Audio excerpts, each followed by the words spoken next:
Hello and welcome to episode 43 of the Movie Bros podcast. We are your hosts, Duncan and Hayden. Again, as per usual, I'm Duncan, he's Hayden. Hello, hello. Welcome in, everybody. If you are new, welcome. If you're not new, welcome back. If you are new, this is a weekly podcast where two brothers pick a movie, watch that movie, discuss, ramble, banter, break it down, all the different adjectives you can think of. We do cover everything from sci-fi, fantasy, horror, drama, romance, comedy. This week is a bit of action and a whole lot of comedy. This is Tropic Thunder this week, and if you've seen it, great. If you haven't seen it, well, you're missing out. Genuinely, you get on that shit. Yeah, we'll talk about it, but Hayden, before we get too far into it, what are some fast film facts that you can run atop with? Well, it won't be our longest section ever because it is a Ben Stiller vehicle through and through. It is, but Let's go through some IMDb trivia here. So this is released in 2008. We are not super close to its 20-year anniversary, but we're creeping up there.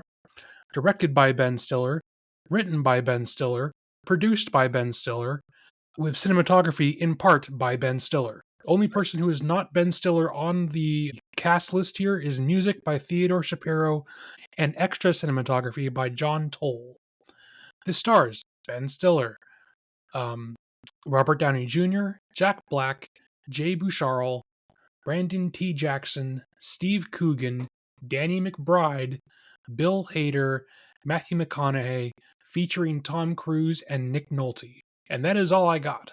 Just to reference all the bit at the front end you said about Ben Stiller, I feel like he slept on, not as just an actor, but like He's a fantastic director.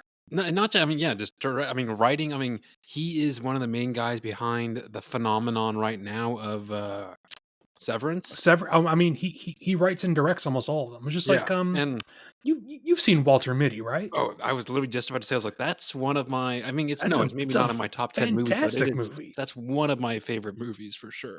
Yes.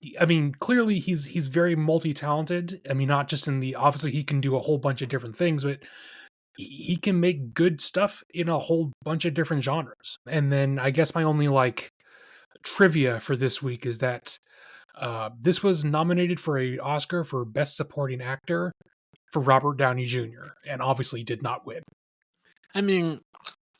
This was. When you said 2008, I was like, oh shit, this and The Dark Knight came out same year. Well, Wow. yeah, he did lose it To Heath to Ledger. which obviously makes sense. Makes fucking sense. Yeah, but okay. Where would you like to start? I think last week we buried the lead, and we already kind of referenced at the top of this our feelings on it. So I feel like we should maybe start with ratings. I feel like this is a fairly uncontroversial take, but this is a solid 5 out of 5 for me. Like it's so good and so funny and literally hasn't aged today. I think if you put this out now, it would still be just as funny. And I think some of the more, let's say, controversial story elements and perhaps casting choices would make it just as box office interesting today as it did then. It is maybe my favorite comedy in the past 20 years. It's excellent. Yeah, I would. There's not a whole lot that I can say that you didn't just say because yeah, it's pretty much a perfect movie. I think there's no one that is cast in this that is cast incorrectly. No, I did read out like a handful of names there, but it's actually a fairly small cast, all things there's like considered. the 4 or 5 dudes out in the wilderness, and then there's the miscellaneous auxiliary characters they're in the movie, but Yes. they're not really like in the movie. Like Matthew McConaughey is technically in it, just like yes, we'll talk about it, but Tom Cruise is in it. Even Bill Hader Arguably steals the movie. Well, the scenes that he is in, yes, but no, there are other Well, it's just characters, but it really is. yeah, it's just like freaking Danny McBride isn't a huge character in this, still great. Oh yeah. Well, that's what I think. What part of it that works well is, yes, it's a ensemble, but no, and it's not. Yeah, it's technically a I mean, quote unquote, the main character is Ben Stiller, but like, no, it doesn't feel like it's all focused on him. Like, it feels more of a collaboration than a like everyone is supporting him as the main character, if that makes sense.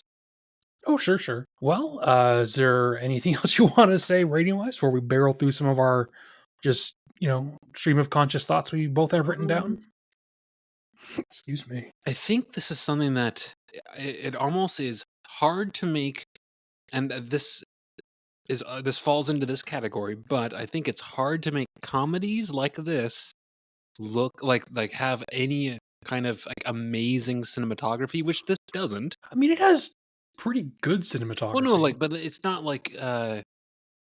not incredibly artistic cinematography, No. which I feel like that almost is okay. Like I don't subtract anything because of that, because I feel like that would if it was like beautiful cinematography and then they're also trying to make you laugh, I feel like that's counterintuitive. Yeah, I would agree. I think not that this is like a low quality movie by any means, but I No, think not at if you tried all. to make it any more like artistic, it would take away Exactly. from the tone, I think. Well, that's why like I was thinking I was like, "Oh, okay. Christopher Nolan could not direct this. Denis Villeneuve could not direct No. this. If Denis Villeneuve made this, it would be 3 hours long. Half of it would be in slow motion, and it would star Timothy Chalamet, yes. perhaps. And if Nolan made it, it would be told in reverse and star Michael Caine. Michael Caine and his younger Michael self, Caine. Matt Damon. Yeah.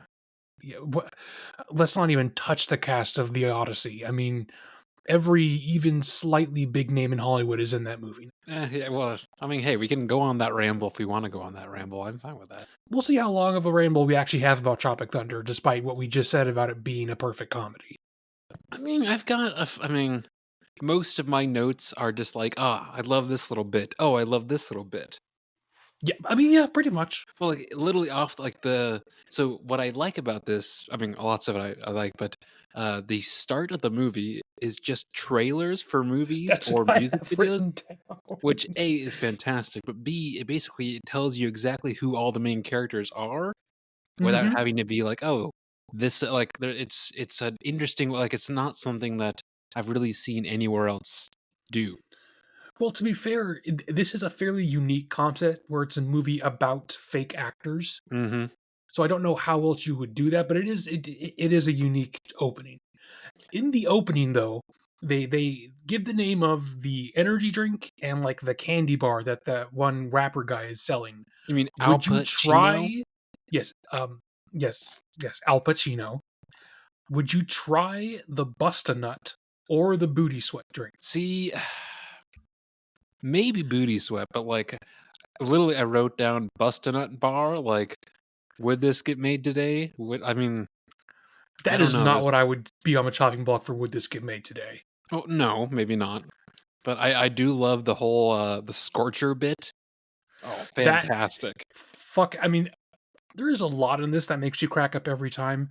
The fact that they just do a montage of Scorcher 1 through 5 and it's literally the exact same clip over and over again Mhm. is so goddamn funny. Just like But freaking Toby Maguire showing up for all of 5 seconds to be in a fake trailer about Gay gay monks? monks. Yes. Yeah. But think of this, so this is a question that I had. So you've got all the Scorcher movies, you've got the Fatties, you've got the Al Pacino, you've got the Tobey Mhm. Maguire, and I feel like oh no, the kinda generic guy wasn't in any trailers, but which No. movie do you want to see the most out of the fake movies? Out of the fake um Including Tropic Blunder. I think probably the first Scorcher just cuz that sounds like if it was a real movie, it would, star freaking Jean-Claude Van Damme and be made in 1996 or something like that. Like Mhm. that sounds like the kind of schlocky Arnold Schwarzenegger ripoff movie I could get behind. So no, see, I I want get that the like the both the Fatties movies essentially making fun of that one Eddie Murphy movie where he mhm, plays all the roles and they're all fat. mhm. Like, yeah, even the real version of that movie has never been my thing, so probably not that. And then I can't get behind Gay Monks as something I would pay money to watch. No, probably not. But to answer the question I asked you, I think I would probably try both the things at least once just because they have such ridiculous names. I would probably see what the booty sweat thing tasted like, and I would probably try the Bust-a-Nut bar. Oh, man, I don't know. I feel like that I nougat or wouldn't. whatever that's in there, I'm like, I don't trust that. I don't wanna know. But you think they're putting actual nut in the Bust-a-Nut? I mean, it's all natural, right? Yeah. Hey, I'm out here looking for my health. I want vegan ingredients. Uh-huh. Uh, so basically, right when they cut to the first take of them trying to do the scene where Ben Stiller can't cry. Will the platoon send up? Yeah, so first, the terrible accent that Jack Black is trying to do as like a Brooklyn Yeah, whatever what the fuck that was. But I legitimately could not stop laughing. So him and the skinny whatever his name is, yep. uh Voice of Hiccup from How to Train Your Dragon. yeah, whatever. Um there's so they're basically like trying to stop the blood, like basically Oh, just the frickin' oh my like god, dude. like Where the it's like the frickin' it's garden hose geyser going out of that well, guy's it's like yeah, it's like helmet. a high pressure stream just just covering his face. Oh man, that was so goddamn funny. It's so good. And then just Robert Downey. I mean, literally, just I'm just reading my notes, and the next one is just Robert Downey Jr. is sensation. He's so good in this for someone who, I mean, I before this, I mean, this came out same year as Iron Man, which is crazy. Um, Like, I can't even imagine. I mean, I guess I can because we saw both of these in theaters, I think. But just like being a studio, being a studio executive and having to greenlight both of those acting choices. hmm I don't know because I know I've seen a few other things with Robert Downey Jr. and he's got some comedic chops, but nothing like this is. This is so far I mean, if you told me or if you told him, you know, after before he was doing this, like, "Hey, you're gonna be in blackface as an Australian man, and it's still gonna, like, somehow, A, make sense, and B, be funny." Pretty wild. Yeah, yeah. So one thing I love about that opening scene, I mean, and yes, it is absolutely making fun of Platoon and all this other Mhm. stuff. But like having just in prep for this, watch some behind the scenes things and things like that. Like there is at any given moment, like 75 to 80% of any dialogue you hear is improvised. Nice. I mean, granted, there are certain story beats they all have to hit to do things, Mhm. but Ben Stiller was like, "Look, you're all good comedians and slash actors as long as we make like our marks here, here, and here, say whatever the fuck you want." Nice. And apparently, it is really evident in the opening scene where Danny McBride is in that like tower thing, Mhm. and apparently he's like, there's probably somewhere in Ben Stiller's vault, there's like 100 different takes of me just spouting random Southern sounding bullshit and then hitting buttons. And they just kept rolling, and he never shot it, and he never like called cut. So the version we have in the movie is just like a jumbled, edited together version of all this random crap.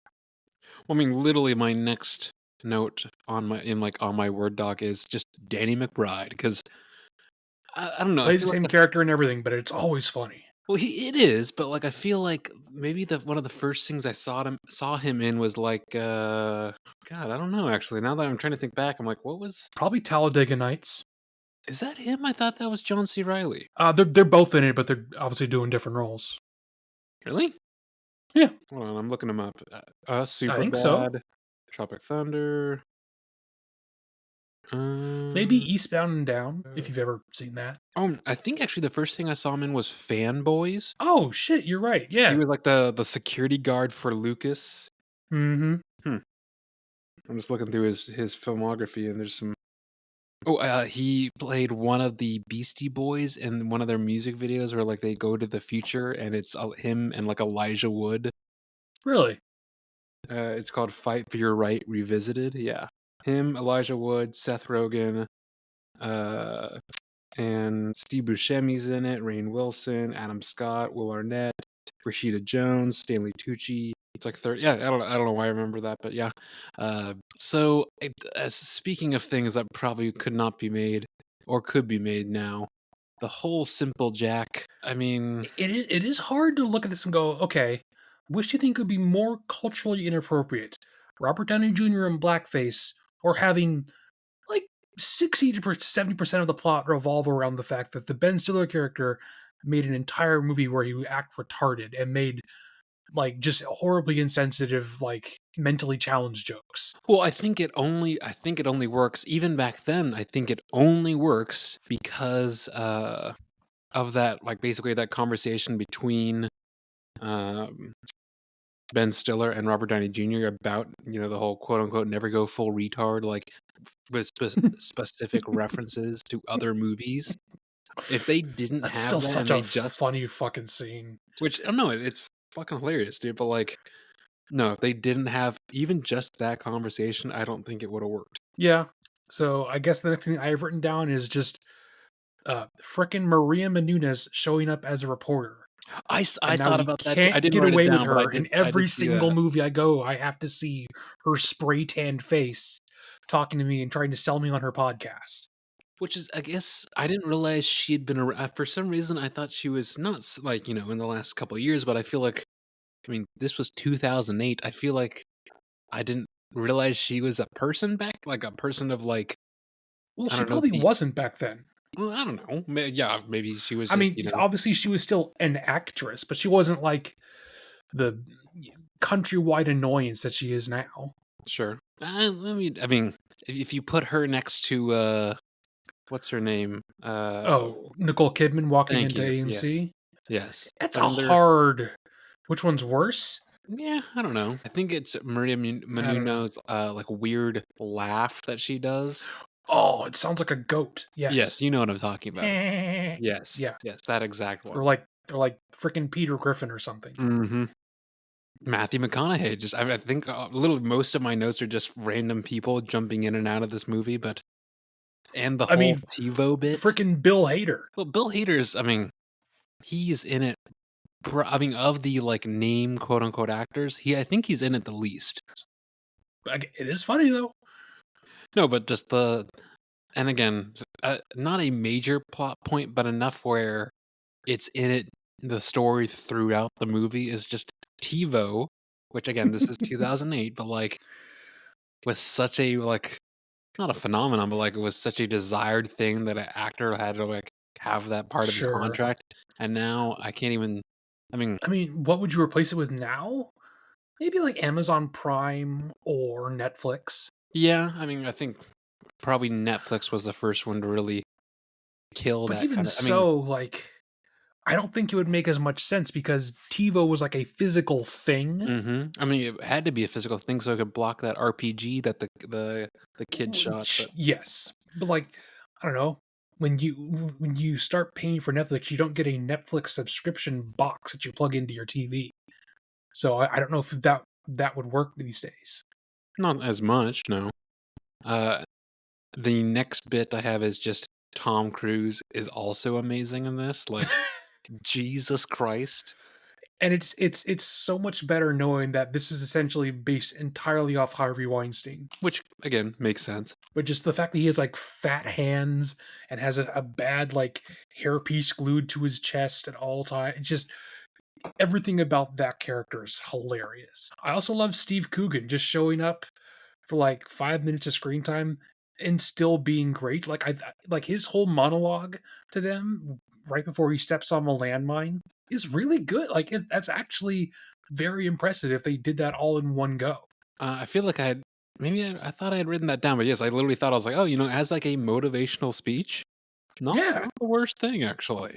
But, where did I write it? Oh, yeah, no, I said legit good motivational speech, but then the bit of just his head and the quote unquote "fake blood," also fantastic. But then I think it was right after that bit, and it's in, like, every possible, if you have any kind of mostly Vietnam War movies, but really almost any just war movie in general, you always have, there's, like, 4 or 5 songs that they use in every goddamn Oh movie, yeah. like They got Fortunate Son. Fortunate Son, Better Run Through the Um Jungle. Mhm. Just they're in I mean, I could set my watch to that kinda thing, like, it was such a like, it I think it A, sets the mood, and it makes you, like I'm sure they are from specifically that era, but I don't know, I feel like I mean, I think it also plays into the fact that we are spoofing war movies, essentially. yeah, to a certain degree, and I like that the jelly beans for Jack Black well, they started early enough in the movie because there's not a whole lot of time pre them out on their own. So there's plenty of time for him to slowly build on his withdrawals. Because at first, yeah, he's just kind of freaking out. But then over time, Yep. they get to the point where they have to strap him to the tree. He's like, "Oh, I'll swallow the gravy if I need to," that kind of thing. So there is time that they build on it at least. Well, I mean, I was mentioning Danny McBride just doing endless takes of random bullshit. Apparently, that tree sequence is also there's just hundreds of takes of Jack Black just saying outlandish, deranged horseshit that Lovely. we've never gotten to see. Which is like, I can imagine if it sounds anything like what we got in this. I like that when Ben Stiller is on his own and he's huddled underneath. It looks like a magazine or something of him. Yes. He's watching A, old Star Trek, but B, he's watching it on an iPod, because again, Hey, it's 2008. 2008. Yeah, Yep. exactly. Well, there's also like just small attentions to detail that I really like. Like there's a line of dialogue where it's uh the rest of them walking the other direction, and it's just Sandusky rambling about bullshit, thinking about people, uh, thinking that the rest of them are actually listening to him. And he was Oh, talking about yes, how, oh, yes. Mhm. because it came down to HD DVD and Blu-ray, and it came down to what shipped with PlayStation. That is actually a real thing. That's Mhm. why we have Blu-rays now. It's because PlayStation decided to ship with a built-in Blu-ray functionality instead of an HD DVD thing. I was surprised to learn that that was actually correct. I killed one of them, and Oh then, God, you killed a hooker? a hooker. My favorite thing in the whole world. No, I killed a panda.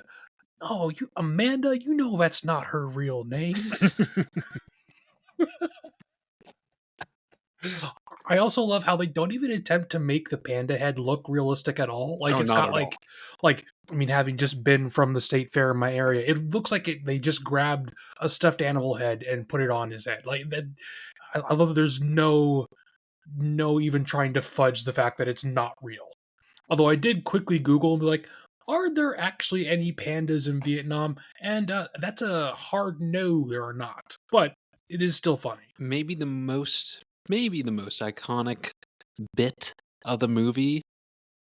Granted, there are several, but uh, the Fwaming Dwagon. This is Fwaming Dwagon. Oh, dude, that still gets referenced between me and my friends. Like we still Sure. reference that shit. And this was, you know, like 20 years ago at this point. I mean, never go full retard. Also good. I Also mean, very it good. gets referenced. I mean, not all the time, but like pretty much weekly at work. Whenever we're talking about management decisions we don't like or something like Mhm. it, Mhm. that is it would still to this day within the cultural Or just like lexicon or whatever. what do you mean, you people?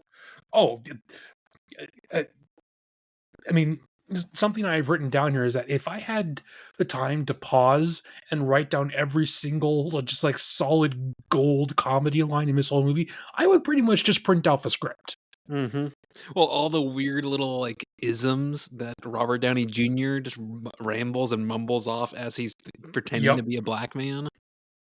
Yeah, jumping ahead a bit, but when Ben Stiller's like, "No, I'm gonna stay with my son, he needs me," and then it's just him getting stabbed in the neck by the son. No, no, no, but then he just absolutely hurls the kid like a Which is rag definitely doll, like a just doll at that chucks point, but just him. like you freaking Tom Brady throws it, man. Mhm.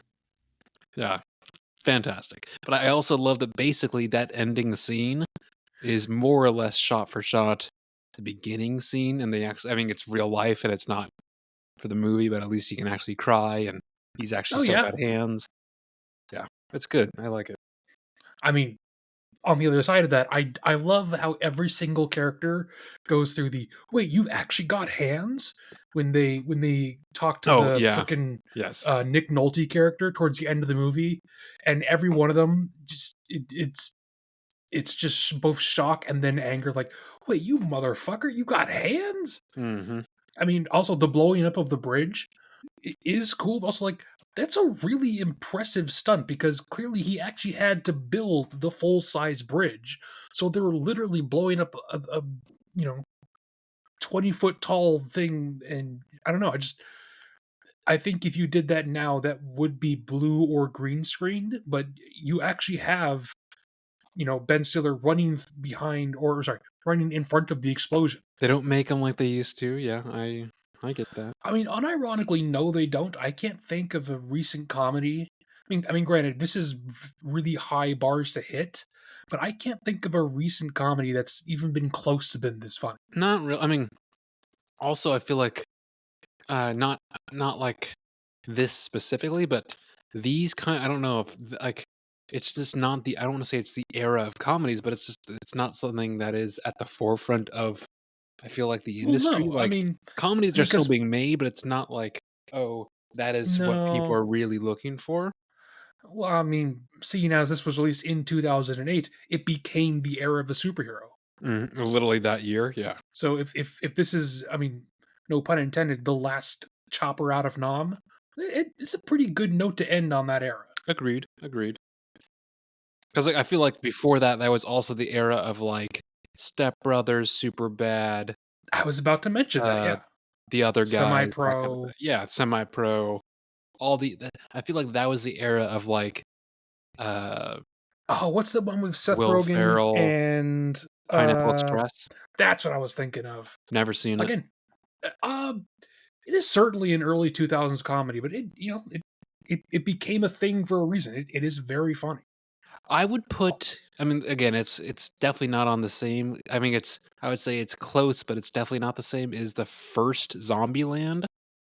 The first Zombieland's a fucking classic. I mean, Yeah. it's really good. It's really I mean, no, it's not as, like, comedy gold packed as this is, but it's the only thing I can think of that is, A, recent-ish and semi close to that, but I don't know. Yeah, there's not really anything that's like this.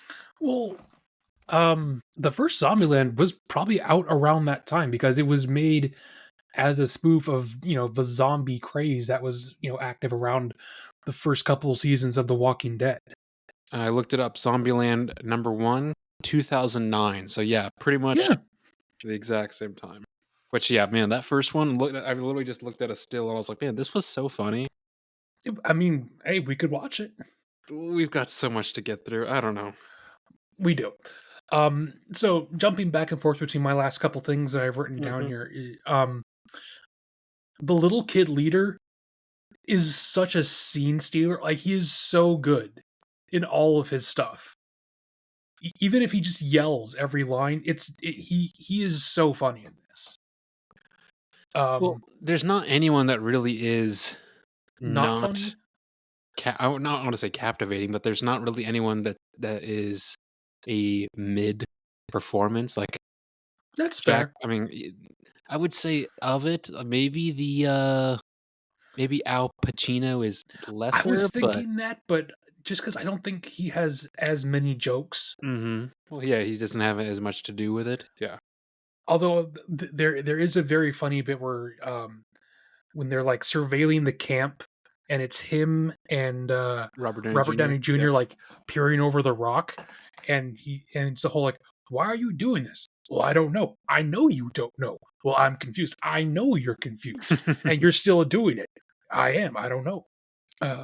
I would also watch like a whole like office style series about working with Les Grossman. Like Yeah. have Bill Hader doing his talking heads, and then Les Grossman just coming in and just absolutely being insane would be very funny. Although I don't know how well that would go over now with the Harvey Weinstein stuff, but I would still think it'd be funny. I actually think not that Downey Jr. and Stiller aren't like the big like stars here. I think Jack Black, this is one of his better roles, and I think that's because he's actually given some kind of direction other than hey, Be just be Jack Black. Jack Black, because that's how you get things like Minecraft. Which Because like I again, mean, maybe as a side ramble, but I've seen things where like, oh, critic in general review is it's super fucking low rated, like 8% or something like that. Whereas like audience enjoyment or whatever is yes. crazy high. And like Well, everyone I've seen like on like Instagram and stuff, their reviews, movies, they're like, oh yeah, I could tell you this was a like heaping pile of dog shit. Did I still have a fun time? Sure, but the movie is terrible. Yes. I think not that those reviews have been like been working on me, but just like I don't know, maybe I should watch it. No, no, I would never. I that feels like such a waste of my time. Well, I would wait till it came to streaming if I ever chose to Even actually that, do dude. so. Even that. Granted, I think it piques more of your interest because at least you played Minecraft. I tried it and Well, I it was not interesting to me. I mean that's kind of what most of my issue actually is with the movie. Even though obviously I haven't seen it, but I've seen clips and trailers and such. Is that it? So much of it is not anything like the game. It feels like they're just jingling IP keys in front of Sure. people. So that's kind of my main issue is like so much of this is absolutely nothing like the actual game it's based on. I would be frustrated the entire time. But I don't know if people are having fun. Maybe I'm missing out, but I'll have to wait. Obviously. Is there anything else you want to add for Tropic Thunder?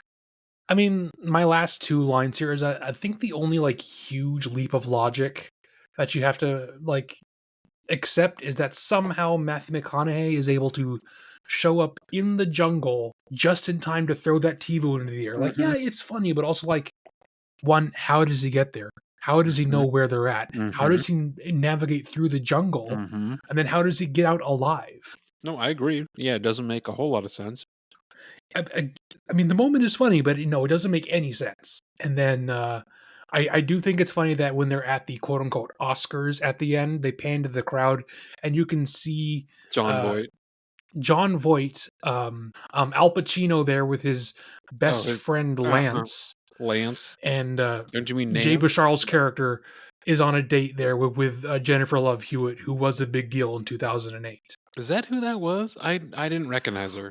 Well, yeah, remember because they were having that whole like back and forth when they were sitting around their like camp and they were going about, oh, do you guys have any special ladies at home? And that's when the guy blurts out Lance. But before that, Sandusky is like, oh, I don't have a girlfriend, but I'd always love to go out with Jennifer Love Hewitt. She's hot. Hmm. But those are my last two. I mean, in a weird way, I think I would have more written down if I enjoyed this less. But I just enjoyed so much of it that I just kind of there's less for me to pick apart and complain about, I guess. Agreed. Well, if you want to watch this, I believe it is on Tubi for free. That's how I watched it, with of course commercials, but you can also rent it from most places. If Um, I own it physically. You can also do that. yes, you can also do that. So from there, folks, after we do our review of our movie, from there we transition to a section we like to call icebreaker audio. This is where either Hayden or myself pick a random, not random, but one that we at least want to answer or ask each other. Icebreaker question you might hear if you go to a new job or to a new school or anything to kind of break the ice, get to know people. We started doing this at some point. So About 20 you, episodes ago, I think. it's flying by. Uh, just so you kind of know us as hosts more than just our opinions on movies. Uh, so it's not just these AI generated opinions in your ears. We are actual people with backgrounds and baggage and all that fun stuff. So that's what this is. If there are any questions you think we should be answering, obviously leave a comment if you so choose. And I believe Hayden, it is your turn to ask. It is. I'm gonna yawn real quick. It is. So we mentioned Zombieland in this, and so I'm gonna piggyback off that and say, okay, let's say the zombie apocalypse is starting now. How would you defend yourself? What would your plan be? Well, I Are you would. saving people? Are you hiding out? Well, I feel like I would take as many of the people that I know and trust to Costco, and I would barricade Costco because I feel like even just one Costco has got kind of everything you could possibly need It's for a a fair while. point. Uh, and then eventually, I mean, once you got it cleared out, there's no windows, so no one's gonna break in.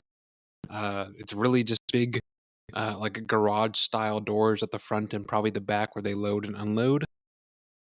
And then once that over time that would eventually dry out, like resource wise, and just you would move from Costco to Costco is what I would do. I feel like I would, because I live next to like a whole bunch of like car dealerships.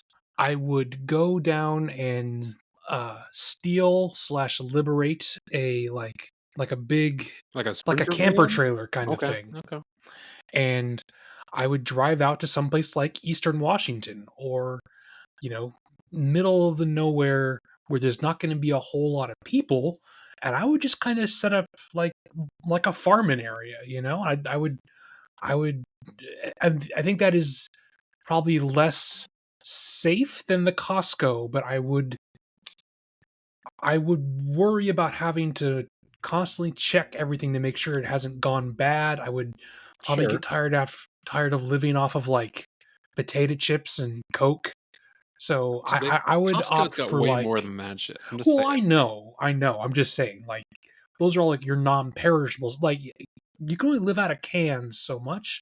I feel like I would stop by the Tacoma Humane Society and I'd pick up a dog and I'd grab like a camper trailer, and yeah, I think I'd drive out to like Idaho or Montana or something where, your biggest, non-airport having town is going to be like 50 people, and I just, I'd live out in the mountains somewhere. I think it'd be a lot easier because depending on what genre of zombie we're talking about, Sure. they're not going to go out in search of you. They're going to stay within their quote unquote feeding grounds. I think that makes more sense. Well, if and when it happens, we'll have to see which one of us survives longer. I mean, my thought was, well, I could try driving down to Kent, Yikes. but I-5 would be so like Congested? parking lotted. It would take me forever to get there. As much as I love our parents, I feel like it would be impossible Nah. for me to do that. Nah, that's not happening. Well, and also they can live in the barn, or they have the treehouse if they really wanted to. Yeah, yeah, I think that's we'll call you if we can, kind of thing. Well, I mean, I chose a fun question this week instead of a make you think one, but sometimes this section is short. That's okay. Yeah. I mean, sometimes it's about your favorite sandwich or zombie apocalypse or, you When know, was the last time you cried? your feelings. Yes. Yep. From Well, there, folks, we're gonna move on to us kind of catching up and talking about what we've seen recently, what we're looking forward to, and then we're probably just gonna leave you at the end of the episode. But right now, Duncan, what have you watched recently? well, since last episode, which was Craven the Hunter, if you are new, that's what we last watched, so check that out. But since then, excuse me, I watched Transformers 1, the like I heard that was newer good. eyes. Okay, so I heard that it was advertised incorrectly as a straight comedy when it is not. I mean, it's got funny bits, and I think it's just because the Michael Bay Transformer movies were like that was my either childhood slash young adult. Like that Yeah. is that's my fucking shit. Uh, it was fun. It was much better than I thought it was going to be. I don't overly care for Chris Hemsworth as Optimus Prime. I Well, think to it's be kind fair, of a the meh. other guy's Optimus Prime voice is like, Oh, it's so good. I mean, it's up there with Master Chief's voice. It's Yeah. it's so good. But I actually, Brian Tyree Henry, the guy from Bullet Train, Yep. he was Megatron, and I was like, "Oh, he did pretty good on that." Scarlett I've seen Johansson is some in clips it. of his Megatron like Mhm. losing his shit and yelling Yes. like, No, look yeah, good. he's good. Yeah. So I would say yes, it was better than I thought, but I don't know, the Michael Bay ones are still I don't know, I have they they are like I don't know, I wanna say the standard, but, like, they're definitely You know, it's different. oh, you know, what was your first time with this blank? You know, it's either, oh, you know, my Spider-Man is Tobey Maguire because that's Exactly, my first exposure exactly. to Spider-Man. Just like, you know, some 18-year-old who saw the Michael Garfield version. Michael Garfield, that's not right. Andrew? Andrew Garfield's like, yeah, well, that's Michael their Garfield? okay. I'm not even sure where I got Michael from. I don't know either. But yeah, that's kind of what we're saying. I get it. Uh, so that, Tropic Thunder, I rewatched the 2003 Daredevil, and you and I referenced this a All the little bit, but, leather. like, it is there are parts of it that don't work, obviously, and there are parts of it that are clearly from 2003. However, Michael Clark Duncan, as Kingpin is he's fantastic. I even, to be honest, actually like young Ben Affleck and young Jennifer Gardner, the dynamic there. Jon Favreau as, Foggy is I mean, he's great in everything. Pretty much. The music and actually some of the cinematography is Oh, pretty I fun. love Evanescence, man. No, the actual, like, orchestral stuff is what I mean, but Sure. so, no, it's not like I would probably give it, like, a solid 3 out of 5, but it's much better than I remember it being. Well, Um it's just like we were talking about this recently, and I mentioned you then, and I'll just throw it out there now. There is an extended version where it has more character stuff thrown in hmm, that I think Sony was who was making these at the time. I think so. Um, took it out because I said, "Oh, you know, this needs to be more fast paced." Sure. But allegedly, that is the better version, but it is hard to track down. From there, I watched Draft Day, which is I don't even know why I put this on, but I put it on. It's about Kevin Costner being a football, general manager picking people for draft. It was fine. I gave it like a 2 out of 5. This and I think that this is what I wrote on my letterboxd review, but, this stumbled so Moneyball could sprint like motherfucking Usain Bolt, like, because they're if Well, they're to be fair, you're not really a big sports guy. Just, I mean, like, regardless of movie, like, you're not really a big sports guy. So maybe you weren't the audience. I don't know. I mean, so, the difference being, I mean, yes, they're both very much sports movies, but the writing and I mean, I think you referenced this, that this is or Moneyball was a Soderbergh movie, I think? Aaron Sorkin. Sorkin, thank you. But like the acting, the writing, the cinematography, even the story is a lot more honestly interesting in Yeah. Moneyball. Like it's just a better movie with more or less the same plot. Um, from there, I watched Gold, which I had no idea what this was. This is from 2016. It is It's just called Gold. it's called Gold. It's Matthew McConaughey, Bryce Dallas Howard, um, about a gold rush or a supposed gold rush. I don't want to give too much away, but it's fake. Um, in Indonesia, and Huh. it's set in the I think it's the 90s. I think again, it was perfectly fine. I would give it like a 3 out of 5. Like not a bad movie, but very Never much heard of like it. yeah, yeah. I don't even. I think it was Netflix. I was like, oh, you want to watch this? I'm like, yeah, all right. Yeah, kind of again, never had heard of it, but also I had never heard of Runaway Jury. This is 2003. Uh, pretty much anyone I know who likes movies, I've been telling them like, "Hey, you should watch this," because Well, who's in it? Because I've also never heard of it. so this is John Cusack, Gene Hackman, Dustin Hoffman, Rachel Weisz, Bruce Davison. Those are like the main. There's a couple other like character actors that you'd recognize, but this is a courtroom drama where I don't want to give too much away, but like it's not a by the book. It's not like you're hearing the defense and you're hearing the prosecution and that's it. Yeah, it was really good. Um, and it's yeah just over 2 hours, but yeah, really, really good. Don't want to tell you too much, but I would check it out if you Okay, can. I believe it is on Netflix. And that is more or less everything I watched in a week. Uh, Here, let's talk about what you've watched, and then we can talk about some of the trailers or things that are coming out. Because I know this last week was CinemaCon, so that's lots of true. things We can were talk about Sean referenced. Aries, yeah. Yeah, that's one of the main things. But yeah, what have you So been doing? I finally got out to theaters and I got to see Death of a Unicorn, the Paul Rudd, Jenna Ortega horror comedy from A24. It was okay. I mean, it does deliver on the premise of there are unicorn monsters and they are goring and killing people. But I just the whole movie felt like it could have done with a little bit more time cooking in the editing room. Like the whole thing feels kind of overlong. It's like 40 minutes before we actually get to any like actual unicorn monsters, and there is no scene that doesn't feel like it kind of drags. Like it, I mean, there was a whole scene that you could take out and lose no plot. And not even like it didn't develop anyone's character.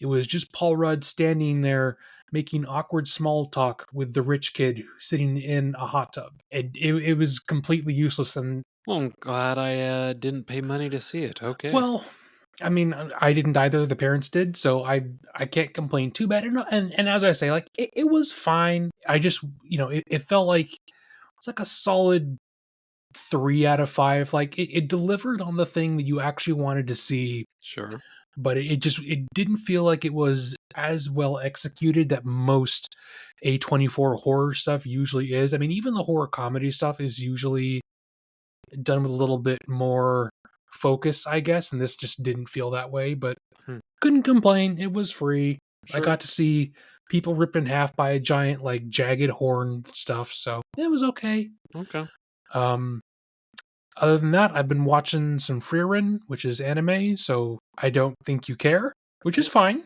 Uh, and that's kind of it. I've got some art commission stuff, so I've been working on that actually. nice, nice. Yeah, And I think I'm at probably like 95% moved into a new apartment. So yeah, a lot of my time has gone to that that.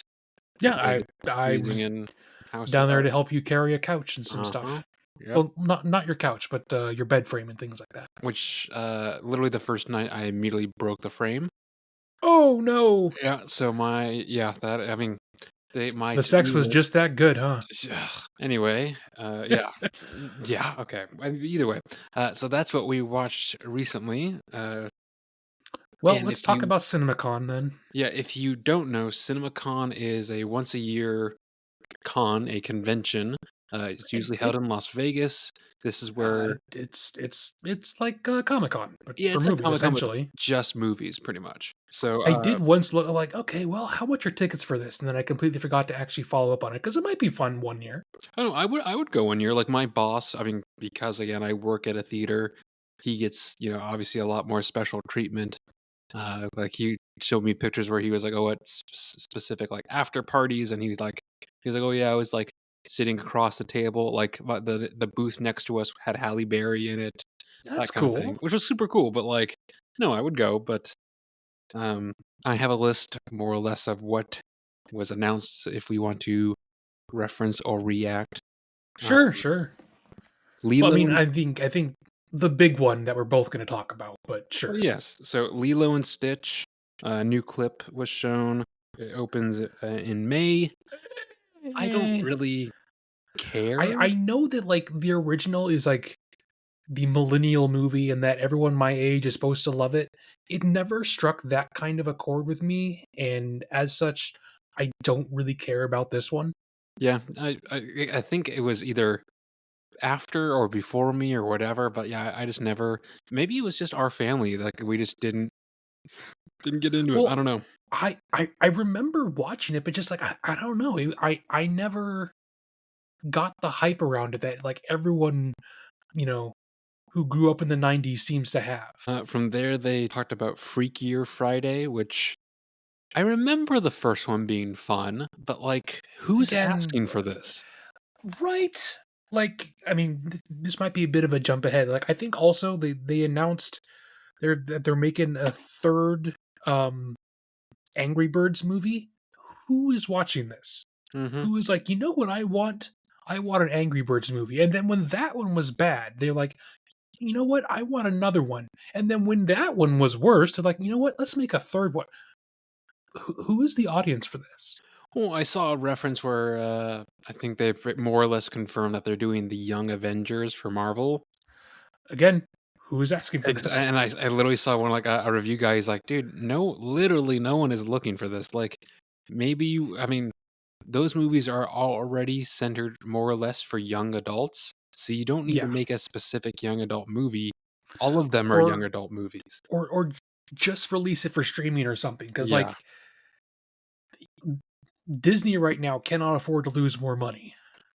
I mean, they're not I thought I saw something where granted, I think this is part of their plan, but I thought I saw Apple Plus is losing, uh Well, yeah, they're like losing like $1 billion a year because, uh-huh, which but also it's Apple, yes, so they have I mean, Disney also has the money, but, that's true. either way, the next one on the list is Tron. So, for context, folks, the first Tron was pretty revolutionary for, uh, The '80s. the '80s, and then if you wanna know our thoughts about Tron Legacy, we It's a did couple do episodes it's a back, cou but I mean, it's probably 10 episodes back, which that movie is awesome and long story short, it's one of underrated, both of our favorites movies. It's great. and So to this say that Tron Ares has massive shoes to fill is an understatement. mhm, and I don't okay, what are your thoughts on just the trailer? So I think the visuals are there. I agree I think I that agree to a some certain of point. the, I mean, granted, we don't know much about it. It was just a teaser to show off the fact Mhm. that, hey, look, guys, this IP still exists. And also, here's light cycles, but in red. Like, I mean, again, it looks cool, and we don't know pretty much anything about the story. So I guess I would say I'm hopeful. The fact that it's Jared Leto gives me a lot of concern, Yeah, but that's kinda my main thought is like, they got Jeff Bridges returning, which I like. I like that. They got Nine Inch Nails to do the soundtrack, which I'm fucking It stoked. could be cool. I don't And like I'm sure maybe they'll explain it correctly in the story, but I don't like that it's like worlds collide. I'm I I'm don't like it. confused why that's a thing too. I want it And I'm I wanna sure be it'll back be on the grid. explained, but like, yeah, you watch Tron to watch the grid. I don't need to see Jared Leto on a light cycle in LA.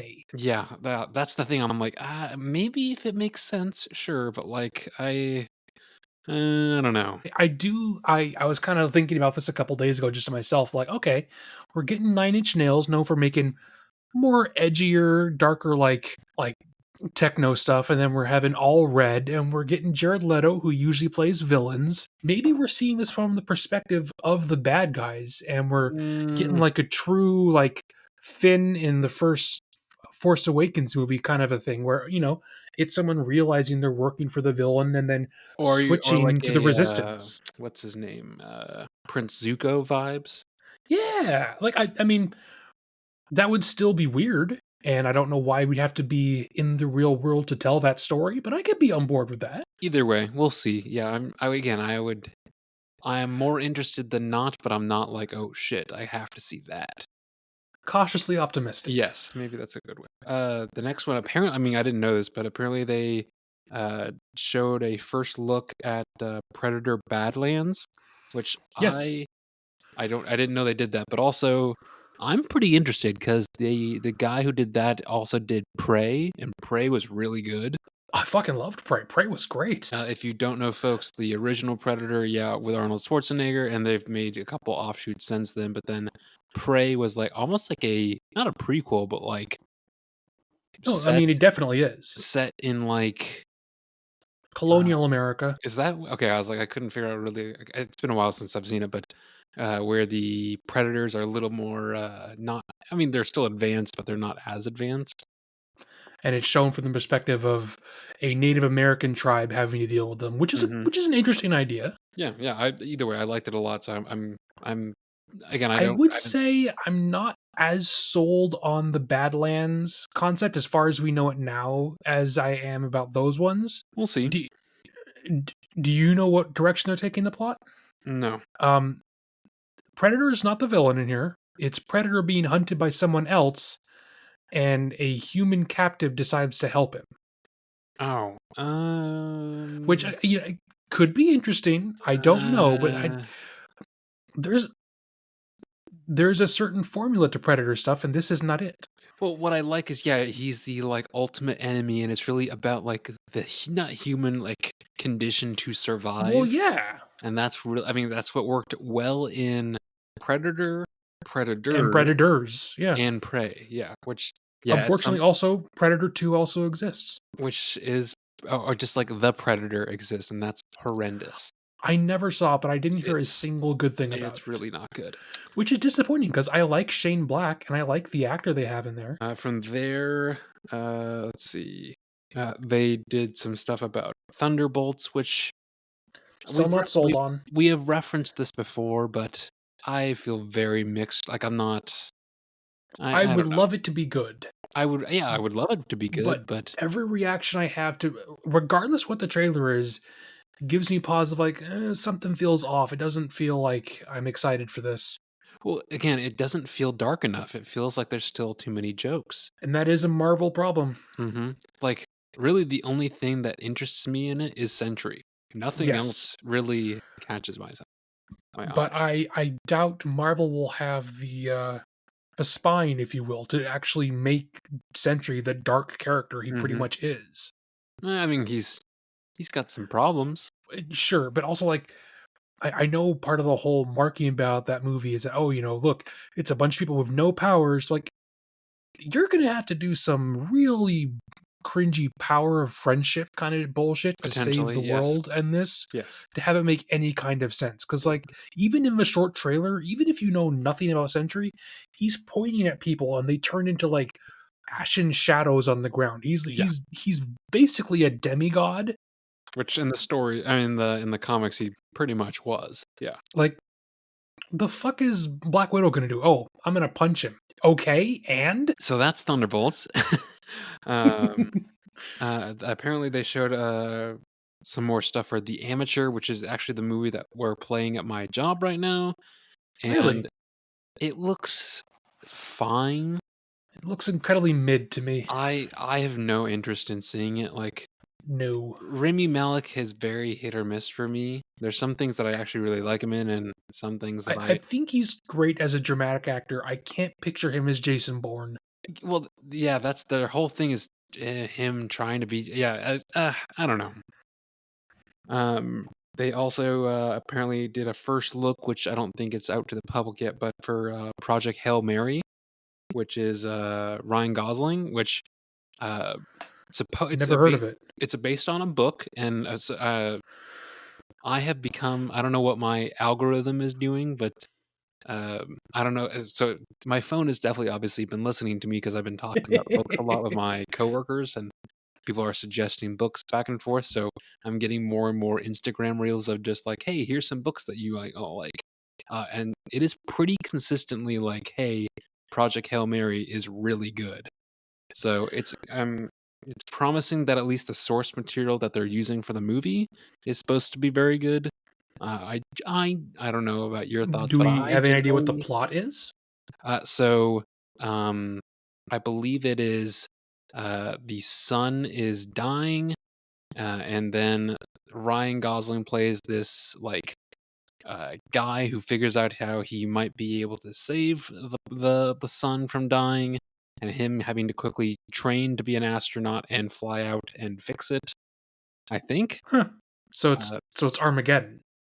probably maybe a better version of it, but I mean, kind of a side note. Have you ever watched that movie with the commentary on? I've heard little bits and pieces. Yeah, it's pretty funny. Oh my god, it's The hilarious. stuff with Ben Affleck, yeah, it's Because he just really does good. not give a shit and just complains about it the whole time. Yeah, Like no, it's very good. there is just in recent memory, I don't think I can think of another actor that has been so blatant of I hated working on this, but they paid me an ungodly amount of money. Which, I mean, And again, if you look back, that was when he was like the young, like I mean, stud. it was right around, his version of Daredevil, actually.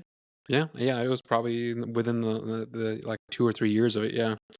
Um, they also showed something for Yorgos Lanthimos' new one, which, Let me guess. No, his no, no, don't tell me nothing. It's his gonna have Emma Stone. yep, It's gonna be weirdly sexual, yes, and she's gonna do a weird dance, mhm, and because of that, critics are gonna offer her, Academy Awards, right? probably, which as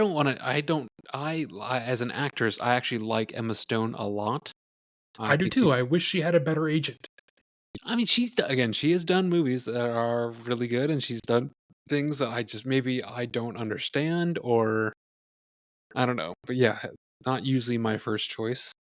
But also from Focus Features, they showed a first Phoenician look. Scheme, But then they also released it to the public, the first trailer for Wes Anderson's new movie. which it looks very Wes Anderson, but also that is in no way, shape, or form an insult. So Not at all. give But me all I the quirky, also weird shit. So I yeah. saw a bit where like there's a still of Michael Cera in it. Ugh, Have you the seen fact that it this? took this long to cast Michael Cera Yes. in a Wes Anderson Yes. thing is craziness. Like that is the most obvious Well, no, that's pairing I think literally I can. what that's what Yeah, everyone has been saying. They're like, "Oh, this is like the easiest pairing you could possibly think of, and it took this long to get like this to happen."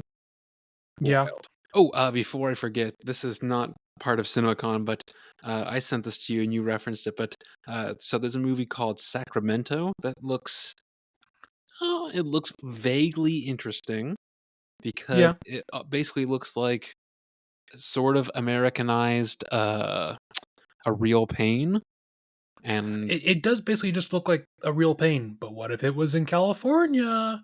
which I mean, it could be like a fun comfort watch. I don't know. I I think was it looking to might be see if funnier it, because yeah, real a pain real was pain not is that not funny. that funny. And it felt like the kind of movie that would be at, like, an art housey kind of, theater, which I wanted to go see it, and it's not. It's only playing at, like, AMC, which is kind of a Weird. bummer. Sorry, so that was just a little side note, that's coming out. Sure. They announced the 4 movie in the same month Beatles Oh, extravaganza, like just fucking ludicrous. yeah, it's pretty fucking like, 4 two-hour each movies, 1 for each Beatle. And I like Sam Mendes, and they chose good actors, They but chose it's good it's actors. it's None of them really look like any of the Beatles. there is that, but also it heads back to the question, who is asking for this? Like, granted, the Beatles were the biggest band in the world. Like, I'm not going to discount the fact that there are probably still very rabid big Beatles Sure, fans. of course. Who wants this? Yeah, yeah. I again, I'm they also might be amazing movies. You never know. You know, they might be box office hits. Yes, they've got Maybe. they may yeah, we'll see. It'd be funny if you know, like Ringo's movie did shitty and everyone else did good. Um, No, no, no. It'd be funnier if only Ringo's movie was good. but yeah, again, they've got. I mean, they've got a good director. They've got a good actors. I mean, the subject is a still well-known band, but yeah, I don't really know who's like, "Oh, we need 4 of these." I don't understand it either. Like, it would, yeah, it would make so much more sense if it was okay. We're gonna make a Beatles biopic, but we're just gonna make one of them. Or even, Why "Oh, make four? we're gonna do 4, but we're gonna do it as, like, a limited series where it's 4 episodes and each one is about a Beatle." Sure. And make 5 and have the last one be all together or something. Let's see, what else? They announced, the Super Mario Bros. Sequel, Minions 3, Shrek 5, Megan 2.0. Yeah. Let's see. I think that's more or less it. I mean, that's quite a lot, but, yeah, that was CinemaCon. You So know what? Next year, let's find a way to go. I don't know about I mean, something we can talk about, yeah, for sure. But as it stands, a lot of the things that I would say are at least I mean, yes, there's few things coming out in 2025 that are still interesting that I'm like, oh, I still have not hope for movies, but like, there's a lot of things that 2026 sounds like the year, you know? Mm, If, the Batman actually gets made, who never knows? it won't. Which, if that is the case, I will be, oh man, I'm so, I what a bummer, dude. not that I continually want to be that guy and be like, "Herder, James Gunn," but like it really feels like it's gonna get canceled Yeah. Again, I don't want to say it because I feel like the more and more it's said, the more likely it's actually going to happen. So I'm just not because saying it. yeah, no, I mean, no, I get it. But on the other hand, I like Robert Pattinson and him showing up in the Odyssey. That'll be cool. Well, yeah, I mean, I feel like I thought I saw something where he's got like 7 movies booked or something like that right now. He's gonna be busy. Which good on him. I'm glad he's not just the Twilight guy. I mean, even before these past couple years, he hasn't been the Twilight guy for a while, but he's definitely gotten, you know, bigger breaks now. Well, Um, folks, I think we're pretty much at the end here. So thanks for listening. If you have any feedback for us, please hit us up on our social medias. Make sure to follow the podcast. Tell your friends. Tell your enemies. Tell your pets. Tell complete strangers. Spread the word. And then next week, Duncan, what are we listening to? well, we are watching, not listening.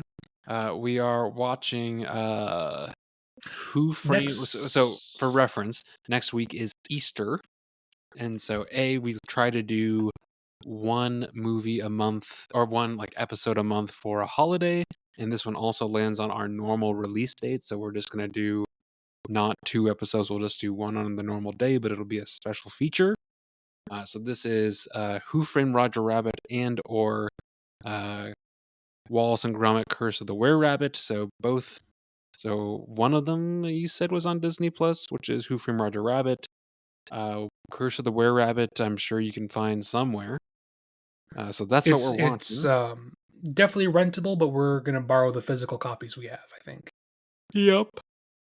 If you if you listen to podcasts via Spotify, great. If you want to do it through Apple or Amazon, I believe I did this correctly, so you should be able to find it on there.